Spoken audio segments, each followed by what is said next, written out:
ഇപ്പോൾ വരുന്ന ഒരു പ്രധാന റിപ്പോർട്ടിലേക്ക്. തിരുവനന്തപുരം കാരയ്ക്കാമണ്ഡപത്ത് വീട്ടിൽ പ്രസവത്തിനിടെ അമ്മയും കുഞ്ഞും മരിച്ചു. കാരയ്ക്കാമണ്ഡപത്ത് വാടകയ്ക്ക് താമസിക്കുകയായിരുന്ന ഷമീനയും കുഞ്ഞുമാണ് മരിച്ചത്. നേമം പോലീസ് അന്വേഷണം തുടങ്ങി. അലക്സ് റാം മുഹമ്മദ് വിവരങ്ങൾ നൽകും തിരുവനന്തപുരത്ത് നിന്ന്. അലക്സ്, എന്താണ് സംഭവിച്ചത്?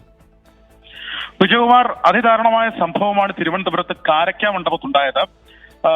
ഈ 9 മാസം ഗർഭിണിയായിരുന്നു ഷമീന. 35 വയസ്സാണ് ഷമീനയ്ക്ക് മറ്റു 3 കുട്ടികൾ ഉള്ളതായും നമുക്ക് പ്രാഥമിക വിവരം ലഭിച്ചിട്ടുണ്ട്. ഇന്ന് ഉച്ചയ്ക്ക് ഏതാണ്ട് 3 മണിയോടെ ഇവർക്ക് പ്രസവവേദന അനുഭവപ്പെടുകയും കുഞ്ഞിന്റെ തല പുറത്തു വരികയും ചെയ്തു. തുടർന്ന് വീട്ടിൽ തന്നെ പ്രസവിക്കേണ്ട സാഹചര്യം ഉണ്ടായതാണ്. അതിനുശേഷം ഇവർക്ക് കടുത്ത രക്തസ്രാവം ഉണ്ടായി. അങ്ങനെ ആശുപത്രിയിലേക്ക് എത്തിക്കുക വഴി ഷമീനയും കുട്ടിയും മരിച്ചതായാണ് പോലീസ് പറയുന്നത്. നേമം പോലീസ് ഇത് സംബന്ധിച്ച് കേസ് എടുത്തിട്ടുണ്ട്. ഇത് സംബന്ധിച്ച് പല കാര്യങ്ങളും പോലീസ് അന്വേഷിക്കുന്നുണ്ട്. അതായത് ഇവർ വീട്ടിൽ ഒറ്റയ്ക്കായിരുന്നോ എന്നുള്ള കാര്യം പോലീസ് അന്വേഷിക്കുന്നുണ്ട്.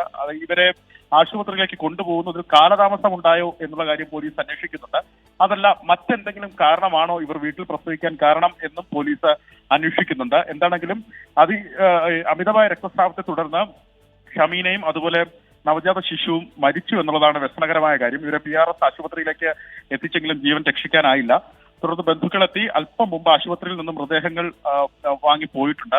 നേമം പോലീസ് എന്താണെങ്കിലും സമഗ്രമായ അന്വേഷണം ഇതുമായി ബന്ധപ്പെട്ട് ആരംഭിച്ചിട്ടുണ്ട്. വിജയകുമാർ, അതിദാരുണമായ ഒരു വിവരമാണ് തിരുവനന്തപുരത്ത് നിന്ന് വരുന്നത്. നേമം പോലീസ് അന്വേഷണം തുടങ്ങി.